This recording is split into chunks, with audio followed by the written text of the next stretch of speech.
Friends, నల్లేరు పచ్చడి చేద్దామని నల్లేరు కాడలు అయితే కట్ చేస్తున్నానండి. మా నల్లేరు చెట్టు చూడండి, తమలపాకు మొక్కలు ఇరుక్కుపోయింది. ఇవి వచ్చేసి నల్లేరు కాడలు.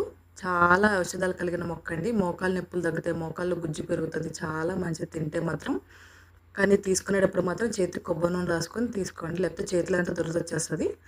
ఇలాగా బీరకాయ పీస్ తీసినట్టయితే పీస్ అంతా ఇలా తీసుకోవాలి. ఇలా తీసేసి శుభ్రంగా ఉప్పు నీళ్ళలో వేసేసి కడిగేసి పక్కన పెట్టుకోవాలి.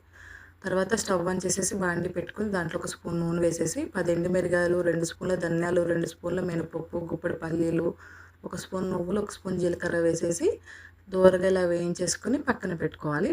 అదే బాండీలో ఒక స్పూన్ నూనె వేసేసి నల్లేరు కాడలు కూడా వేసేసి వేయించుకోవాలి. వేగేటప్పుడు కొంచెం చింతపండు కూడా వేసేసి వేయించుకొని స్టవ్ ఆఫ్ చేసేయాలి. ఇప్పుడు ఫస్ట్ వేయించుకున్న మిరపకాయల్లో ఒక స్పూన్ ఉప్పు, కొంచెం వెల్లుల్లిపాయలు వేసేసి మిక్సీ పట్టుకోవాలి.